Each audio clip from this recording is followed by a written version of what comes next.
Welcome to the very first video Monday Memo. So we've heard from a lot of you that you're getting lots of paper and maybe not having as much time to look at emails. So we're going to try this for a little bit. So want to make you aware of three key things. Graphic packaging, as you know, that's a project we've worked on for 4 or 5 years now. Finally got it to the finish line and ran into a problem with the City Council of Kalamazoo. The commission, if you will, got swayed by a plaintiff's firm out of Detroit that's trying to file some kind of lawsuit against graphic packaging, claiming they're doing environmental damage because of the smells from that area. If you'll remember, that area is adjacent to the city's sewer treatment plant. Graphic and the city have been working together. Thus far, they can't trace where the smell's coming from, but they know it's not Graphic. But that wasn't good enough for the commission, and we had a 0-8 vote to not grant Graphic the ability to go for their state tax abatement. It's not local money, it's state money, but it needs the city's support. So we've got about a month to fix that. We're working with Graphic, their in-house attorneys, as well as their public relations firm, making calls to city commissioners, but it's going to be one of those that in today's climate is tough because it's being branded as environmental, social justice, racial justice matter, and that's critical for us. Second thing is American Airlines. You may have seen that they have decided to pull out of Kalamazoo for a month or so. We filed a protest to that. American took incentive dollars to stay in operation and committed at that time they were going to stay in communities. So we're working with the airport team to make sure that we get them back after the month of October, as well as Congressman Upton has been incredible, he and his team, making sure that American understands what our expectations are. The other one is we're working on our 3-year contract extension with St. Joseph County. So if you have the opportunity to influence that, we greatly would appreciate that.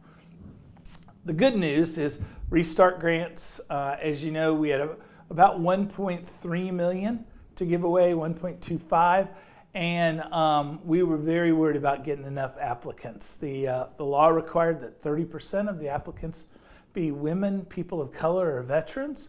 We came in at nearly 60% of those in the ultimate.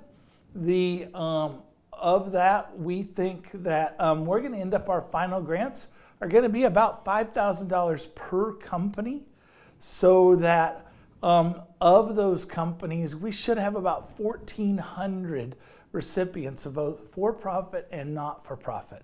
Other thing we're working on is First Path, which is an entrepreneurial program focused around the partners we've developed on the north and east side of Kalamazoo, and really focused around women, people of color, and starting new small businesses. Not so much entrepreneurial, needing private equity, but small businesses, good, solid bread and butter companies. So our first event, we had 60 or so register for that event, but we've got a long series really focused around the idea of should you be in business. Then our small business series is just doing incredibly well, and the team's doing phenomenal at that. We've restarted chamber ribbon cuttings and chamber after hours.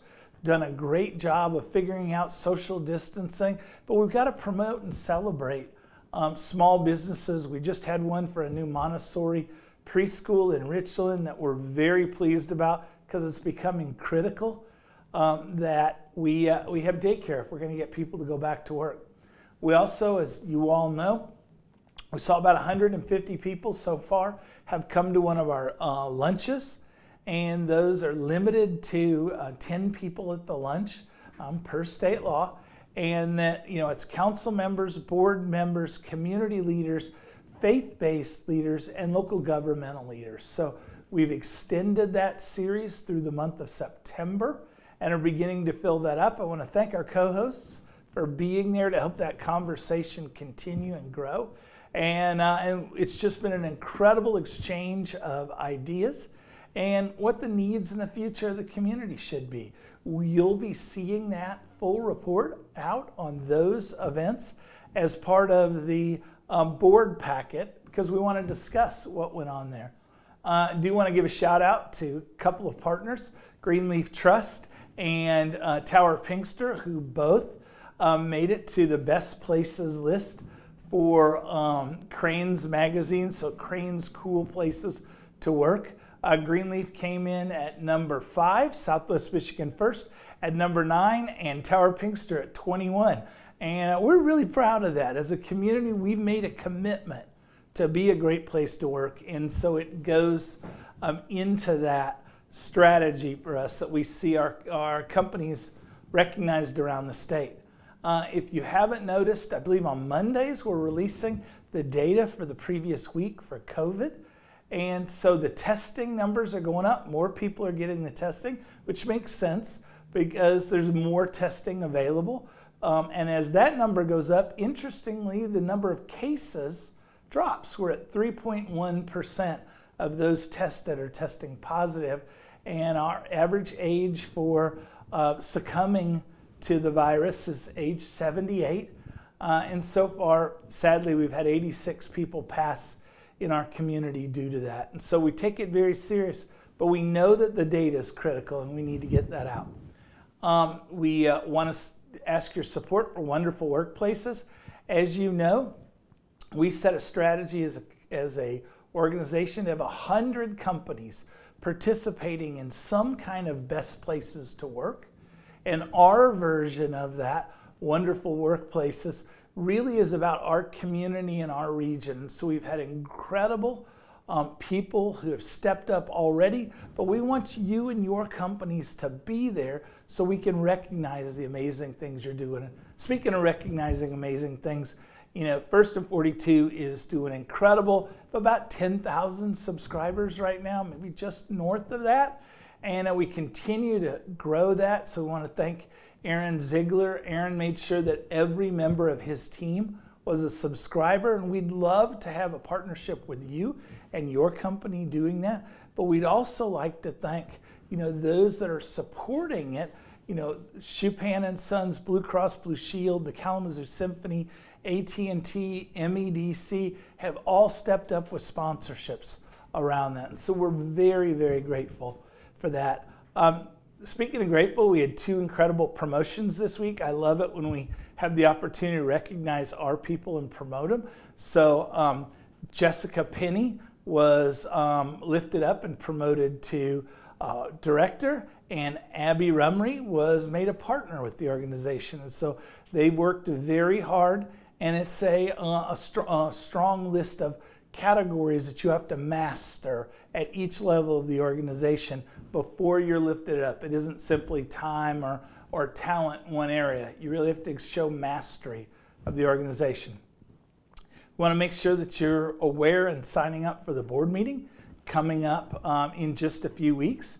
It is a hybrid meeting, meaning that we've arranged to use a tent at the Kalamazoo Country Club, so we'll have room to socially distance to be appropriate in how we hold the meeting. We have the best technology coming in to make sure we can also broadcast it. So those that want to watch from home or their office via Zoom and be able to actively participate, we've got that ready for you, but we've also got the ability to get people together to have open discussions. We've got an incredible lineup of people coming in. If you remember, this is our long meeting of the year, and we're really going to talk about what the next 3 years looks like, where our efforts should go to, and what we need to do additionally to make sure we come back out of COVID, out of these troubled times we're in, and we come back incredibly strong.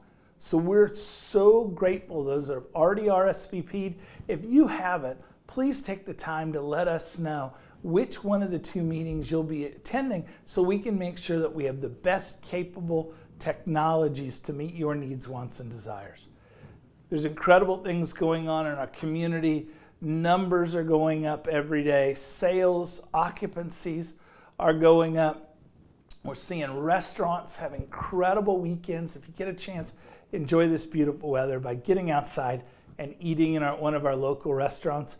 But know that we're committed to our belief that the greatest force for change is a job. And whatever it takes to do that, that's what our obligation is. Thanks for listening. We'll see you next week.